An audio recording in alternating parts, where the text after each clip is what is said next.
Morning, Charlie. So your brief on today, can you explain to me the significance of the story put in there on the Marine Corps small boat strategy? If I understand correctly, you said that this is written by a guy that you know, one of your peers. It was in Breaking in Defense. So I read this, and of course I'm old Kosi. It's even worse. But I don't get the. I mean, you choose these articles that go in the brief based on what you think is interesting and important. Why'd you choose this one? Yeah, so Corey Jeski's a major now. He's a friend of mine, went through training with him, but he wrote an article. He's done a lot of work on the kind of small crafts, amphibious side, training schoolhouses in the Marine Corps. And I thought it was interesting because for, I guess, non-active Marines, there was a big push for modernizing the Marine Corps that was called Force Redesign 2030. That was started by General Berger and when he was the commandant. And the whole concept is very Pacific oriented and being able to really make the units much more nimble in island hopping kind of campaigns. And it's not the island hopping campaigns of World War II. It's much more being able to rapidly get to small islands where you can potentially set up forward operating air base with all of these vertical aircraft platforms, right? Things that can land straight up and down, which is the majority of Marine Corps aircraft right now, So that's including both the let's see the Osprey, right? Osprey, the 35, all of your helicopter forces. There's Yeah, a the reason F why thirty they've gone five with the is VSTOL. a version that has a vertical landing on it, right? Yeah, correct. Yep. Yeah, so the whole concept from a infantry perspective for those guys is to be able to get boots on the ground really quickly and in really small forces because the larger the force, the bigger the radar blip is essentially, right? With the advent of increased surveillance capabilities, drones, et cetera, from a adversary force. So the ability to get these small craft onto small island chains rapidly is an important component of what the Marine Corps wants to be able to do. It's why they divested from things like tanks and why they divested partially from heavy artillery in place, replacing it with kind of more accuracy driven indirect fire assets. Anyways, I think it's really interesting that Corey is able to highlight this shortfall, right? Because the whole point of it is we need more small craft. The ones we have currently are in disrepair. I think they said they've got like 200 of them and they're not even forward deployed, right? They're all housed probably at the schoolhouse down in Coronado. Uh, it's kind of an interesting deal. And I think it's also interesting. We were talking about it before the show that you have these kind of mid-grade, junior grade officers. They're not colonels. They don't have stars on their shoulder that are able to publish their criticisms and thoughts of military procurement, what's needed kind of at the tactical level in order to support the grander strategic aims of the branch, which is that force redesign 2030 and what they want to be able to do against potential conflicts in the Pacific. Yeah, and my recollection is there's always been a little bit of opportunity for this type of criticism from from lower level officers in the past, but now I mean, he published this in Breaking Defense. I think that's just an online publication, right? And then there's many others now. Task and Purpose is one we look at a lot. Modern War Institute out of West Point, that's been around a long time, but Small Wars Journal. And then you had said also that one of your peers or buddies or somebody has their own Substack that they write on, and they're still in the military. Tell me about that. Yeah, that one's called the Connecting File. By a guy named Jeff Ball. I think he's a major now. And it's the same concept. I mean, it's a company grade publication essays submitted by whoever within the force on topics that relate directly to the tactical level for I think their whole purpose is infantry reconnaissance personnel and units. So it's just kind of an interesting deal because I think for a long time there's always been like the Marine Corps Journal, and the Army has its own variation of that. That was kind of a single publication. There was a gatekeeper in terms of what gets published, not. And a lot of times, I mean, I used to read it when I was in, and it just wasn't very good. Sometimes you get an essay here and there that was good, but it's often not critical enough, right? That's what makes a force. That's what makes any organization better, is the ability to criticize its weaknesses and shore them up. And so, yeah, it's his Substack. It's called Connecting File. We've cited some of their stuff in the MTI brief before. It's really good. It's really good topics written by staff NCOs, junior officers, outlining issues that the Marine Corps has now that need to be shored up. And I think this has overall been, from what I understand, it's been embraced by the services. They want their guys writing more. They think it's a good avenue for self-improvement and better thought leadership and that kind of stuff. I haven't seen anything negative about it. I think you give credit where it's due, right? Both branches are doing that.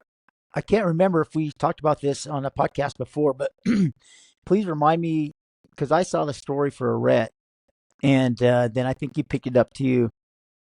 Was it an Army officer who criticized a new, M4 replacement, or was it a Marine officer? Can you remind me of that story? Yeah, it was from a couple weeks ago. There was a Army captain, that pretty heavily criticized the new Army service rifle. I'm forgetting the name of it. It's XM something. But essentially, it's a volume of fire criticism, right? And this is a single Army captain. I would imagine there's over 10,000 captains in the Army total. And I think his criticism was that it only holds like 20 rounds per magazine instead of That's 30 right. or something, Yeah. right? Go ahead. Right. Yeah. So it's a volume of fire issue. That was his main point. He also made some criticisms of the reliability of the barrel, essentially saying that there was some issues with the barrel after 20,000 rounds. The manufacturer says it's good for 30,000 rounds. But anyway, this is a single Army captain, and it got the manufacturer to respond. Right. And they came back they kind of criticized his approach to how he looked at it. But I think it's impressive that, a single captain can get this kind of response. And if I remember that, he was in some type of school, and this is like a school assignment, and I can't remember where he published it, but it's not like he did his own Substack or X post or anything on it, right? It was part of a school assignment. Yeah, that's right. Yeah. But Yeah. still, I don't know what it school it got the was. attention of, it got the attention of somebody. Yeah. And it still got picked up, right? I mean, I think it was a school assignment, but it was pushed out to one of these, real clear defense or something along those lines that kind of like that stuff. We should probably be a little more accurate. Would you just maybe see if you can look that up again, just so make sure we understand correctly? Just on, just Google it or whatever. Because I do remember that the manufacturer did come back criticizing, him. And I can't remember. Do you remember if this new weapon, it's a new caliber, right? Like 6mm or something like that, different than maybe a 6 point. I can't remember, but it's not the regular 5.56. I'll have to look it up. It's either 5.56 or 7.62. They won't go to a different caliber for NATO standard. Well, I do think this is so interesting, and I just wonder, because I think there is a fairly healthy tradition of this in the military. I just wonder where it crosses the line in terms of insubordination, or it's one thing to do it in, a publication, maybe like Breaking Defense or Modern War Institute or one of the journals that you're talking about, or maybe even this new Substack. But I just wonder, because we've seen, I know that we've done stories before on like military guys in the Army and women in the Army, kind of Instagram influencers, and the Army was reaching out to them to help recruitment. I mean, obviously I don't know what they're putting on there, but I just wonder if there's a captain or major out there who has an X account that's well followed, that's fairly critical, and if that person is getting blowback or insubordination from higher ups. I just wonder where like you said, the embracement of this kind of critical thinking won't extend, only so far. Oh, no, you're right, Rob. Sorry, 6.8. It's a new caliber, right? That's still come the rounds. Yeah. So smaller magazine at 20 rounds, which was essentially, that was kind of the bulk of the argument of his criticisms. And they said they saw some early barrel wear after firing 2,000 rounds. What's the manufacturer? Is it SIG? SIG, yeah. Yeah, and they've been awarded the contract if I understand correctly. They were just testing it Yeah, like yeah. at the 101st. I think it's a program of record. I think it's been in the works for several years now. If I remember right, the issue is like guys were running out of ammo too quick. They're used to 30-round mags, right? Something like that. Hmm. So Yeah, they I had to, mean that there's a that plus different. some reliability issues that that they said they experienced during this live fire testing. It'll be interesting to see how this develops, especially if there's some blowback on some criticism from these junior officers or even senior enlisted. Maybe I haven't read a story like that, but I don't know we'd see it, right? It's just an interesting idea to see how much the military will allow this type of criticism. I just can't imagine 5 years ago or 3 years ago, for example, someone criticizing DEI training. I'm like in something like this. Maybe we saw it, but I imagine that would be frowned upon back then, right? And maybe there's something similar in today's political climate. So it is. I listened to a podcast with Newt Gingrich yesterday, and he was talking about some of the issues with military procurement, and when he was in Congress, some of the efforts that he had to change it, and how it's. He's like, if the best thing we could do is make the Pentagon a triangle. He said, like, after World War II, the Pentagon was filled with 26,000 people, for World War II, and 4 million people under arms or whatever. And it still has 26,000 people, and it, just the bureaucracy and the bloat and the process, and so that the idea of military procurement being out, and he was talking about, for example, one of the things he cited was the impact of drones on changing warfare. I know we talked about that a little bit before, didn't we? We talked about a article where a guy said maybe it won't be as impactful, but he said that Ukraine was on pace right now, just Ukraine, to build like 1.5 million drones in that country for their war with Russia. And he A suggested, month. is it a month? Yeah, yeah, Oh, I thought it was a yeah. year. That's the number they're saying is 1 million a month. And he was saying that all the Chinese merchant ships out there, 18,000 of them or something, all are designed to be able to launch drones. And he said the U.S. procurement with these big, huge platforms that are slow to develop, and big, and few of them just aren't designed, to react to that. I'm still waiting to see, the I was really expecting with the budget and Doge a decrease in the defense budget, and this latest reconciliation bill has been increased. There's just some, but at the same time, I saw that Booz Hamilton, which gets like 92% of its income from government contracts, a lot of them defense, out of the war on terrorism stuff. They were huge over there. They just laid off like 10% of their workforce because of contracts that have been cut.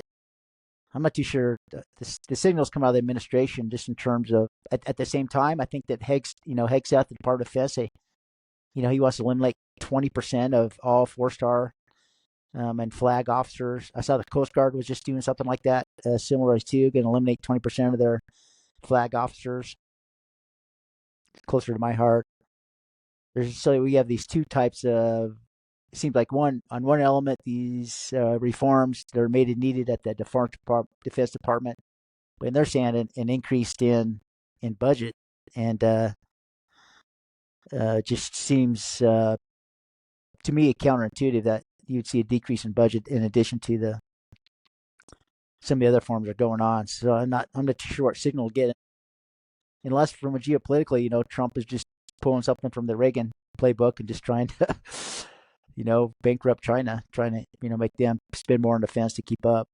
There's so much going on; it's complicated. Yeah, I mean, I don't know anything about how the Pentagon works, but the I think what's the reason I wanted to include those kinds of articles in there is because I think it's just really interesting that junior, more junior officers are getting a voice in terms of what the end products they get that they have to field, right? I mean, there's always been a testing cycle, but I think a lot of times these programs are. This is like all the procurement stuff. The programs of records are secured at a fairly high level. and then test it right after it's already become a program of record. Test it at the tactical level at scale, and so I think it's good. It's a good healthy thing for any organization to have, be able to take a look at things and say, like, I'm the subject matter expert in this. I've been doing this one thing for the last 10 years, which I think Corey has been doing all small craft stuff for about the last decade, uh, and be able to lay down some facts, because a lot of the times those kind of things get, just like any kind of big reporting structure, the farther it goes up or even horizontally, the messaging can get changed, right? Because it goes through so many hands. Well, this is interesting. I assume that his bosses know. So he sent this up the chain through official channels, and now I just wonder from a perspective if now his superiors who knew his position are upset about at him for taking it to breaking defense, or if he had to get approval from them to take it to breaking. It's just an interesting. My only experience with this is really limited, where I had recommended, well, this doesn't really apply here. This option wasn't there, but um, it'd be I interesting to think see. he's at command and staff right now. I think everything they write does get approved for. You can push this out. Your views don't reflect the DoD, but they get approved. So it's good. That's a good institutional behavior to reinforce, right? Yeah, I think so. I remember asking because we never had anything similar like this. I can't remember if I asked you or some other officers, junior officers on the Army side about the after action reports from FTXs.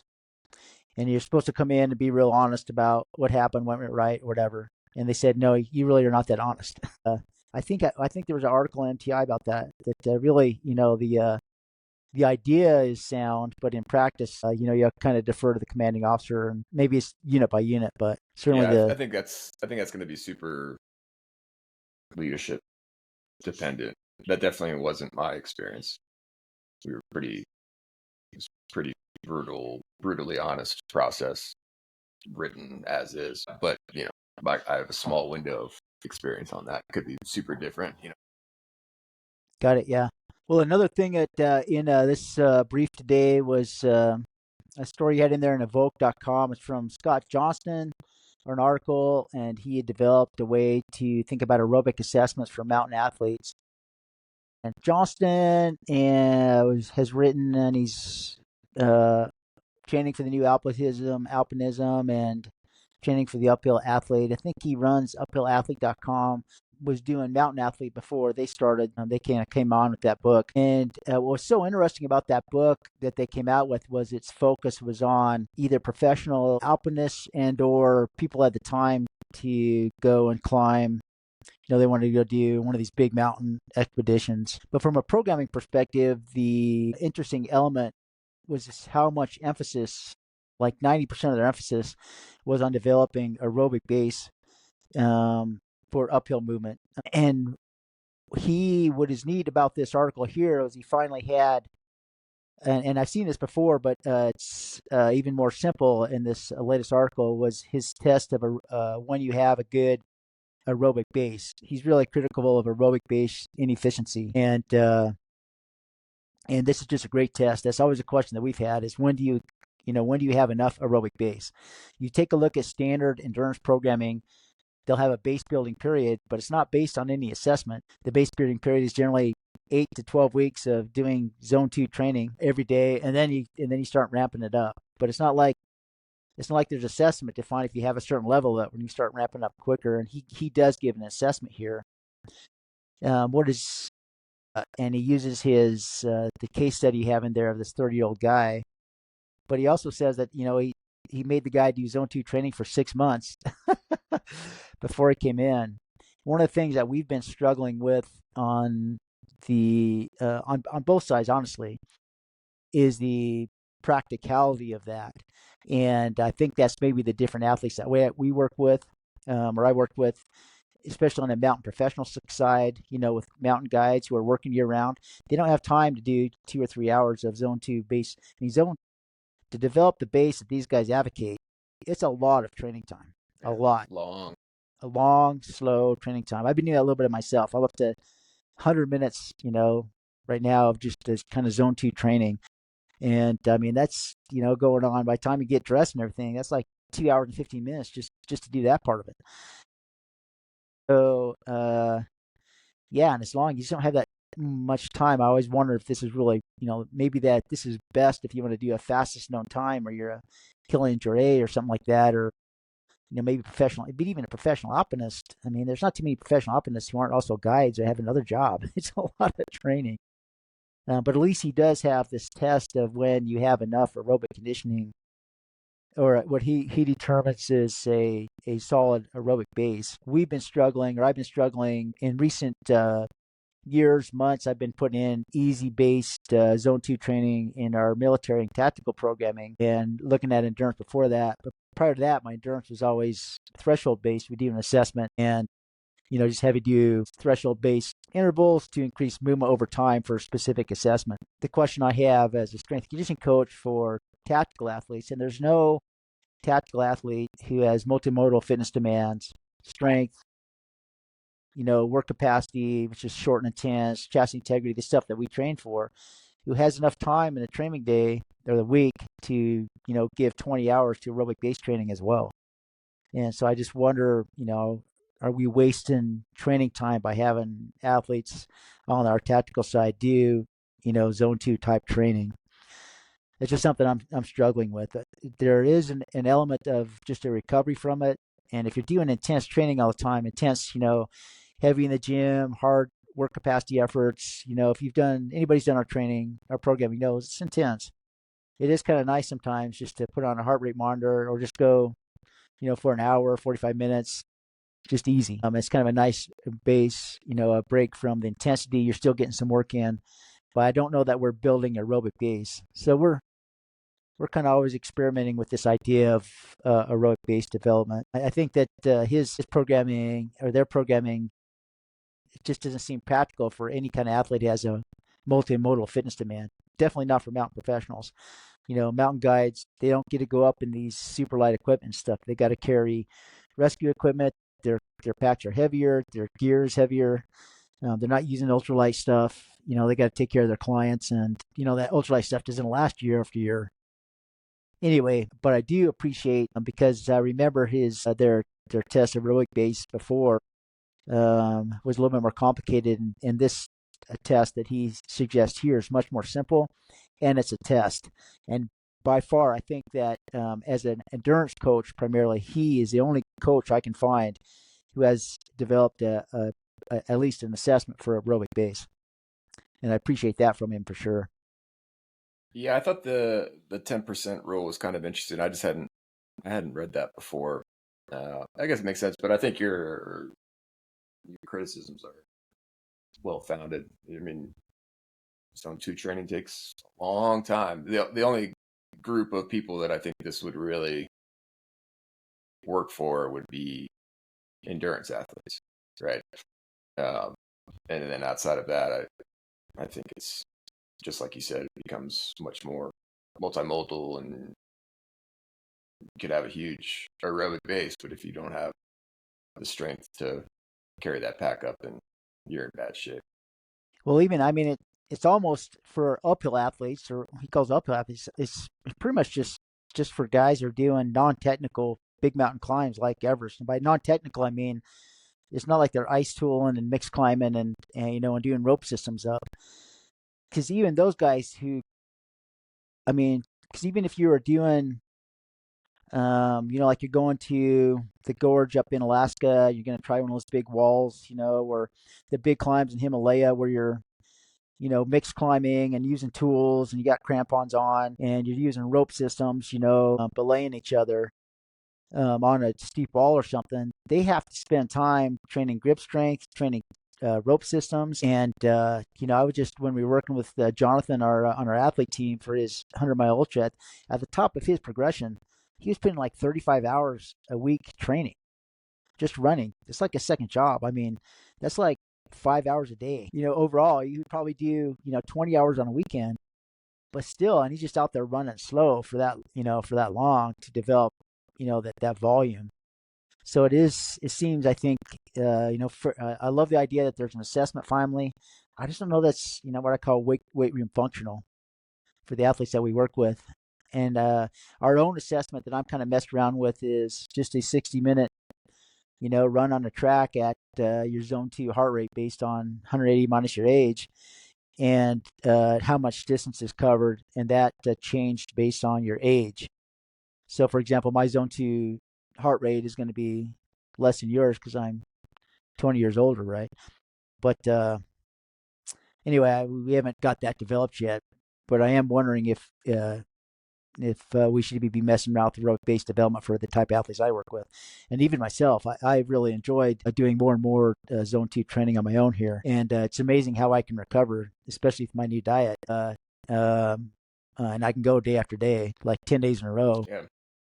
and not have incredible muscle soreness and be able to go the next day, really on a little sleep too. So it's kind of interesting. Speaking of, you want to talk about your bear hunt? Yeah, just got did a 3-night bear hunt, black bear, spot and stalk, bow hunting. Saw one bear, couldn't get on him, and I learned a lot. And it's always these first. The interesting thing about I never really considered black bear hunting until just a couple years ago, because I thought you had to.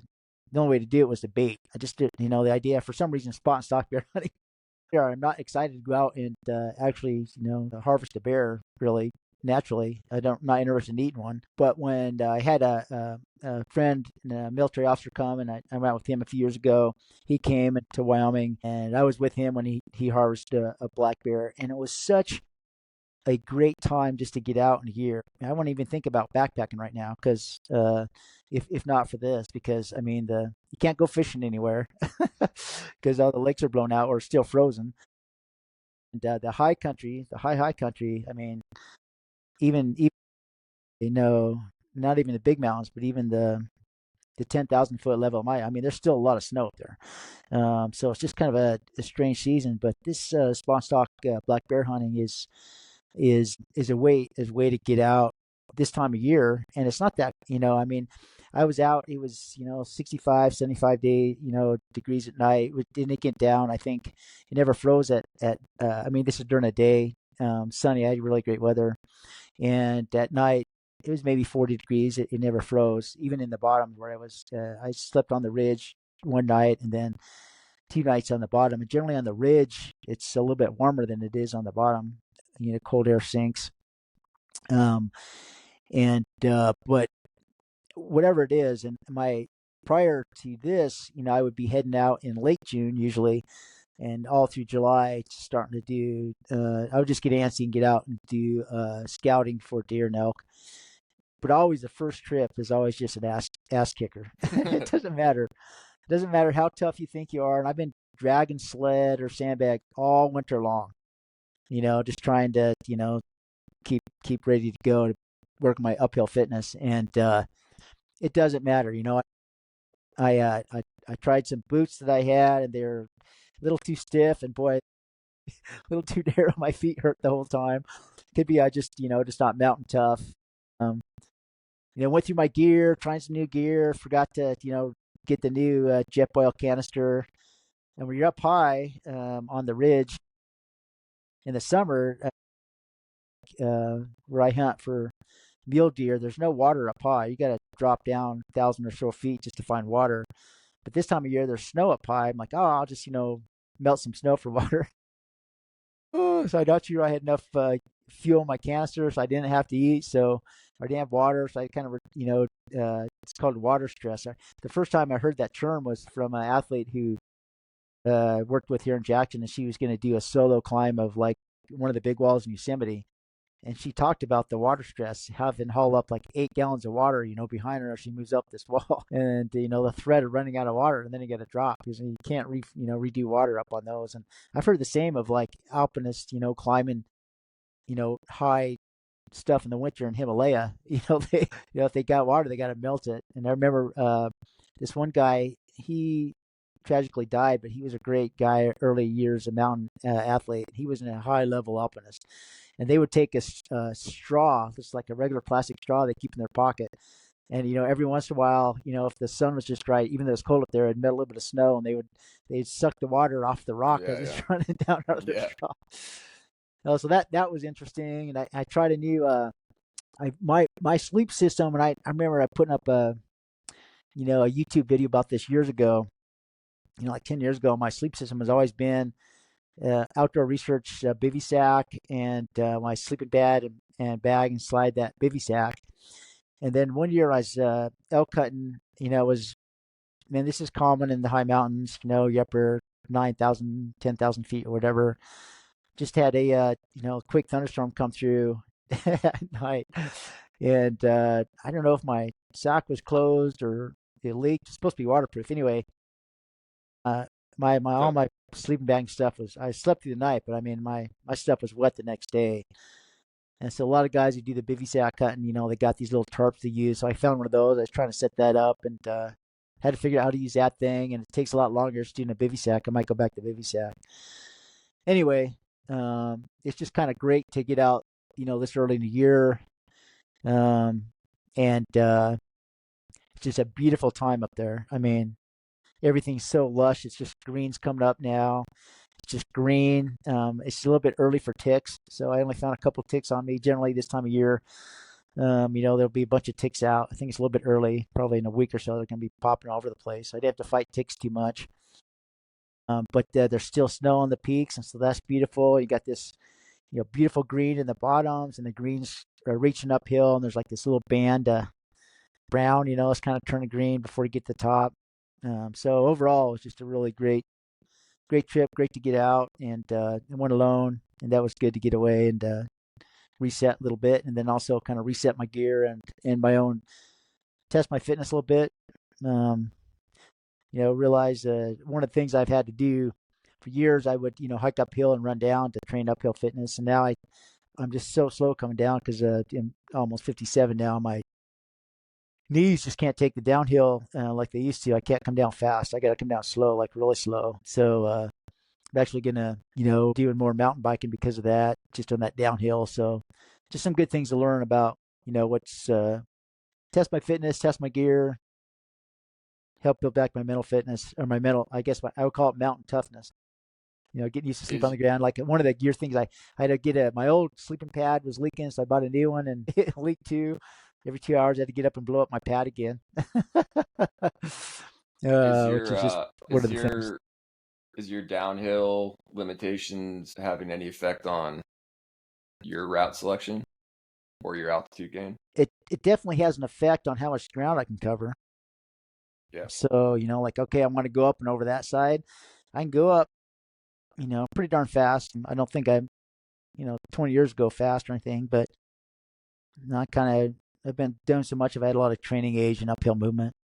But definitely on the other side, I mean, I'm slower going down than I am going up, just because I just can't, I just can't tough it out or whatever with my, every step. You have a bad knee, how it is. Yeah, Um, yeah.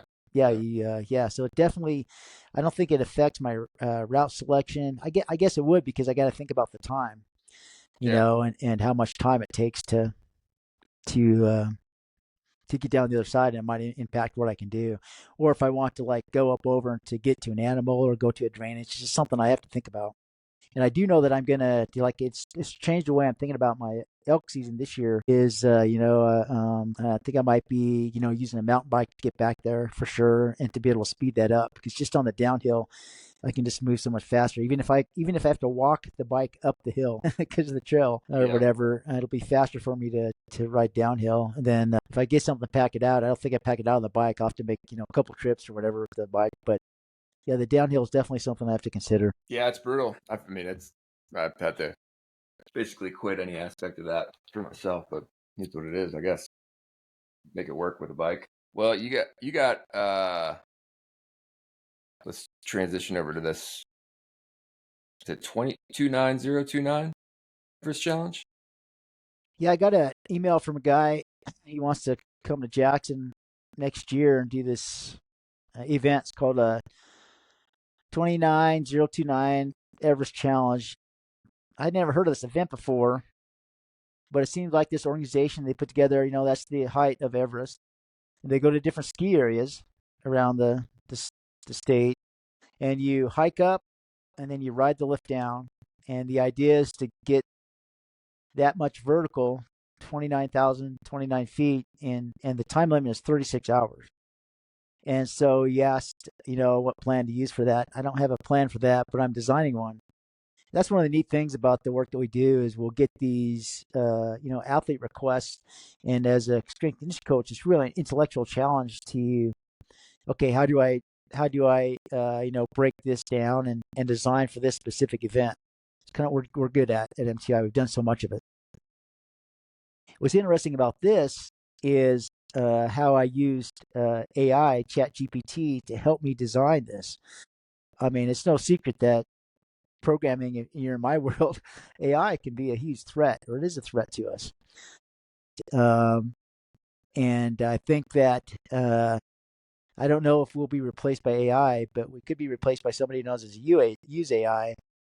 But it was just kind of interesting how I used ChatGPT in this case, or AI, to help me design this plan and find the limitations of what it can do just based on knowledge. Like some of it, I wish I could show you the back and forth with the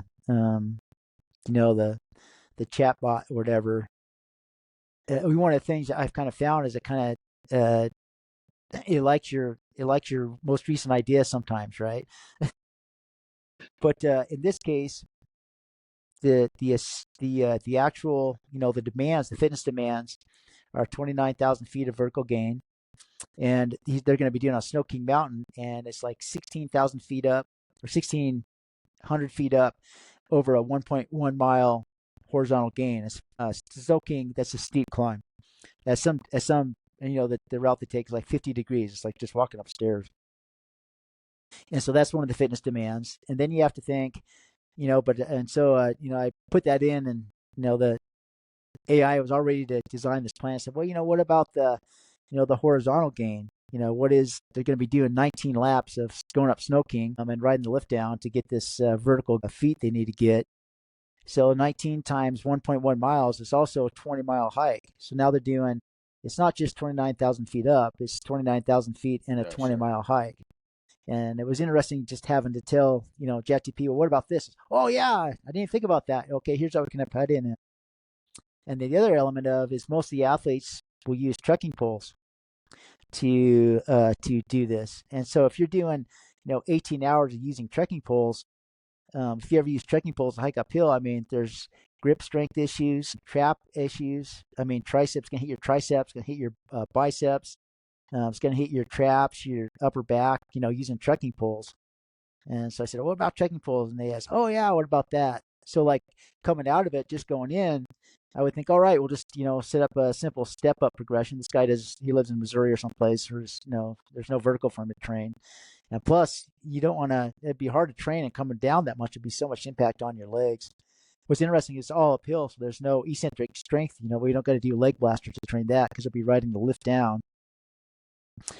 But it was just I've got the outline for the plan, but it was interesting working with AI to help design, and think about this plan.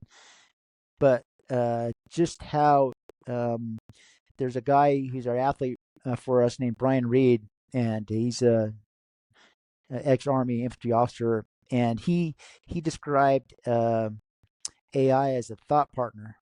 And that's how come I use it too. It helps me think better, sharpens my thinking, but it doesn't do it for you. You have to kind of lead it, where you want to go. At least it doesn't yet, because there were some elements of it that I brought to as an experienced strength conditioning coach of what the practical elements of this fitness demands of this event were that the eye just didn't realize right away. And what's so interesting about this specific event is even though they'll do, 29,000 feet at different ski areas, because the horizontal distance of the vertical gain is different and the laps are different, it's like I need a different plan for every different event. Sure. Yeah, yeah. But with this overall structure, it's then you got to figure out, how long should they have to train for this event? What should be an assessment to see if they're ready to start training for the event? All those things come in that we do, that we've learned over the years, just trial and error at MTI. That at least AI hasn't taken from us yet. We still got to lead it to where it's going, but it does. I guess my overall experience is in using AI, and I've done this many times before for other plans, and it's a big part. I need to use this tool. It's a powerful tool. Is that it won't do the detailed thinking to it. You still need to bring experience to it, but it will help me get to the answer faster, which I think is still help me design it faster. I want to think stuff through as quickly, and it's not yet to the point where it challenges me back. Did you think about this? Think about this, but hopefully we'll get to that point too. And then the iteration will be even better, and as a result, our programming will be more efficient, better, put out faster. So hopefully that's where we're going with it. Yeah, it would be interesting to play with, these public consumer facing models. Like they work on a set of specs that guide its behavior generally, right, across all conversations. But what you've seen, I'm looking at this stuff all the time because just from a business perspective, it's obviously super important for us. These custom models, it's really based on the data at hand that it has available. So if you have a conversation with something that's only utilizing that conversation, maybe I think recently they just integrated a new feature where it's going to take kind of the sum of all of your conversations within that specific model and be able to integrate it in. But if you create a custom bot and you say, hey, we'll upload our 200 of our training plans to it as case examples, plus our programming manual, plus the research, then you've got something that's probably going to produce a much better product for you. And in addition, you can customize those models to be much more critical in terms of what it's giving back, because it won't do that unless you specifically ask for it. So what questions do you need to better clarify your answer based on my original query, that kind of stuff. It's interesting to follow along because it's definitely, every month it's getting better and better. That's without question. Yeah, I don't know. I read a story recently about the fear of job losses because of AI, but that hasn't been the result yet overall. Certainly, some people are some Oh, I jobs don't know. are I don't know if being that's true. eliminated or reduced because of it, but overall, it hasn't affected it yet. Anyway, it's a new reality. You can't deny it or change it. You got to embrace it and use it to your advantage. And so far, it'll make. I think it's a powerful tool that I use every day and will continue to use and need to. What do we got going on down in Ogden for June? New research cycle? Yeah, we got some interns arriving June 1st, and they're going to be doing a cycle or a programming cycle down there is really kind of fun. You and I, when you were coaching or intern with me before, we did our first geek cycle where we called it a geek cycle where we were testing different things. And this cycle's kind of interesting too. I'm working with Emmett down there as a coach. I did a mini study a few months ago, maybe a year ago, I can't remember, on the king of lifts where we compared back squat to hinge lift / deadlift and thruster, and to see now what total body strength exercise was the best overall. And so the athletes, the lab rats in that case, they did an assessment, a one-arm assessment of all those lifts, split into three groups, and then for the next 3 weeks, one group just did thrusters, next group just did bench, back squat, next group just did hinge lift. At the end of that cycle, they redid all the assessments, and it turned out that the back squat was by far the most effective total body exercise. In other words, the back squat guys, not only their back squat go up more, but they also added more poundage to the other lifts that they hadn't trained than the other lab rats are doing thrusters and deadlift. So we want to do the same thing for king of upper body exercises. So we can compare the bench press to the military press to the push press. So that's one of the elements of this mini study that they'll be doing. They'll all do the assessment at the beginning and they'll split them up. Some will just do benching, some will just do military, some will just do push press. And then we'll recess the end and see if we can identify. The other thing we're going to take a look at is our grease the groove programming for pull-ups. And grease the groove is an idea where you kind of get an assessment. The term comes from the kettlebell world, but there's no programming there. So I developed a progression based on this idea where 8 times a day you do pull-ups, and it's a percentage of your 1 RM, and it's never to failure or anything like that. And the idea is you kind of grease the motor patterns. You're still putting in a lot of volume, but you don't every individual set you don't get close to failure. And you like every hour you got to do like 5 or 6 pull-ups in a row. And we had done a mini study on grease the groove compared to our regular density programming for pull-up improvement years ago. And one of the readers said, "Hey, your a couple of your lab rats will skew the results." So I've always wanted to redo, our grease the groove study, and so they're going to be doing that as part of it. And then me and Emmett, I've always struggled to develop a chassis integrity assessment, and so we've developed a chassis integrity assessment, 5 events. Seems too much, too complicated, but that's how it all starts out, right? It all starts out a little too much, and we'll test it out. But weighted sit-ups, good mornings with a barbell, all reps under a certain time, sandbag keg lift, elevated weight vest, plank for time, and we have exercises called a twist and press, where you grab the sandbag on your side by your feet, bring it to your chest, and you press it overhead. It's a great total body core strength chassis integrity exercise. So they're going to be running that and a progression based on that, and then kind of see how we can, how that improves overall chassis integrity. I'd like to have one just with 1 or 2 exercises, but I just can't decide on what exercises to use yet. So we're starting there. And then finally, this test isn't used very much anymore, but every once in a while it comes up.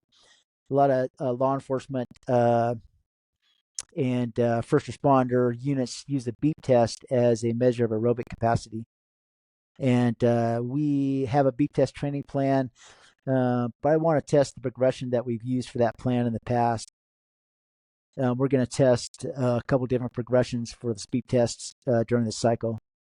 Anyway, so it's kind of cool. We're doing, a cycle 3.5 weeks with, I think we're going to have 6 or 8 athletes, and there's, we're measuring multiple things. But this is how we work, right? We're testing programming, seeing what works, identifying efficiencies, and it's all pushing the programming. That's why we have that facility in Utah.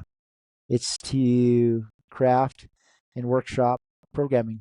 That's what we do. What's your bet on upper body king of lifts? The world comes from the power lifters and the kettlebell guys. They'll say it's the military press. If you're an old meathead like me, and probably you, it's the bench press, right?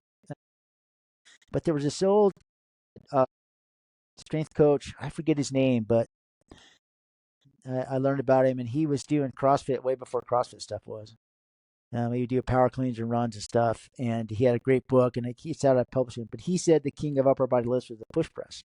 Functionally, the push press is by far, I think, the most useful.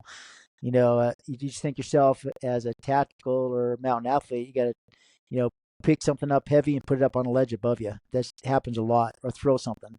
Rarely are you under a barbell doing a bench press where your back is supported doing something. Maybe the one exception, exception might be in, wrestling or something, like a police officer has to wrestle somebody to the ground or push them away. But anyway, my guess, I don't know, push pressure using your legs, right? So I think it'll be an interesting study. Is it all pressing movements? No pulling? Yeah, this is keep king upper body pressing. I mean, pulling. I mean, and we've tried reverse bench presses, where pulling, you almost need a cable machine to do it, and it's pretty much just a pull up or way to pull up. Pulling's a little bit trickier, I think, but been over a barbell row. Maybe we'll do it for pulling, but I think everybody's decided that pull ups or weighted pull ups are the best. Unless you want to argue that chin ups are better. It'd be interesting to see. I don't know if we've done this before, but it'd be interesting to see the effectiveness of weighted pull ups on pressing movements.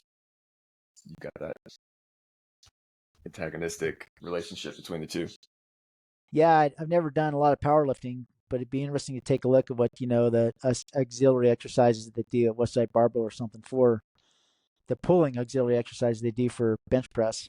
Certainly, they're doing a lot of tricep work and stuff for for the pressing side. But I don't know if Louis Simmons or his crew out there has guys doing horizontal heavy pull ups or something like that.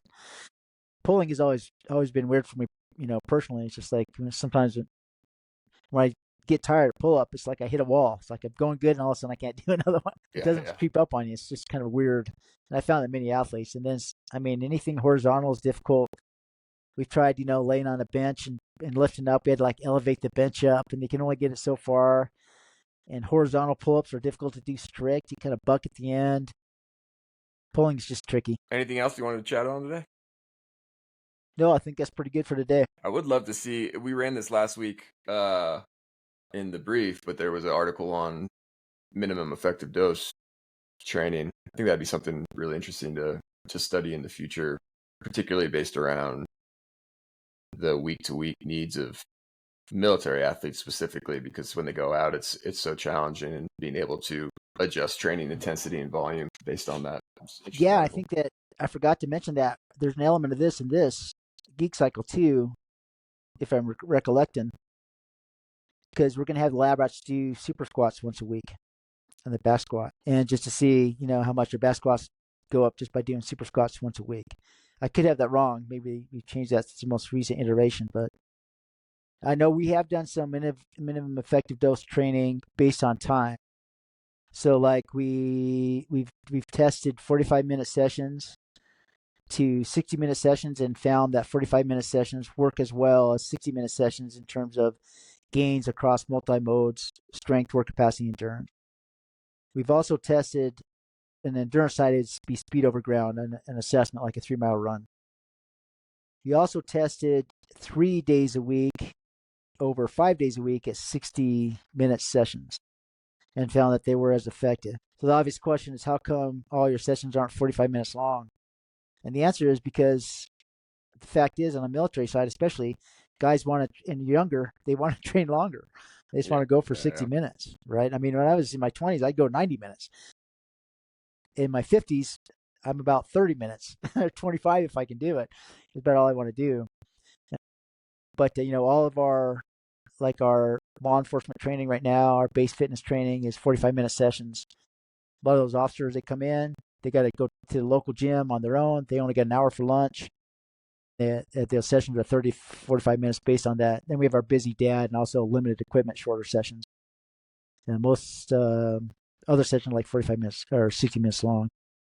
But we haven't done it based on like one lift per week, per day. So I've been especially in the summertime where I'm balancing my strength training with my grappling stuff and my mountain biking stuff. I was toying around with just once a week for the last few weeks, and it didn't seem to quite hit what I needed it to. That being said, I'm not going under a barbell, so I don't have a good, super accurate measurements, kind of just going on feel. But 2 days a week seems to be about right for me when I'm balancing it with these other demands in terms of just maintaining strength. I'm not getting stronger, certainly, but just in terms of maintaining strength, which is pretty good, from a minimum effective dose perspective. 2 days a week frees up a lot of time to pursue whatever else, which is always a challenge, particularly with mountain athletes, right? Because they this time of year they want to be in the mountains. They don't want to be necessarily in the gym. So it's kind of an interesting deal to toy around with myself. the general rule of thumb that I learned was that once you have a fitness or a fitness standard, you can maintain it by training half as often. I've never tested that, but that's just an idea. So like an endurance side, you got aerobic base finally. You don't have to do zone 2 training 4 days a week and do it 2 and maintain it. But if you think about strength, there's different types of strength, right? There's max effort strength, how much you can lift for one. But how about strength endurance? I mean, could you train push-ups, once a week and still be able to do 100 push-ups in a row? I'm not sure. Or working strength, which is real important for our industrial type athletes, where you're not doing your max effort, but your ability to lift a big higher percentage of your 1RM multiple times. So like 50 deadlifts at 80% of your 1RM. Splitting up in sets in 10 minutes, for example. I don't know if you could do that with a minimum dose once a week. Anyway, what we kind of find is that the athletes that come to MPI just like to train, and so that's something I consider in our program design is make sure it's not stale, but making sure they're getting the dose they need not only for their fitness Yeah, but mentally and everything else. yeah, absolutely. More to study. It's good. There's always something else. All right, cool. Thanks, Rob. Appreciate it. Thanks, Charlie.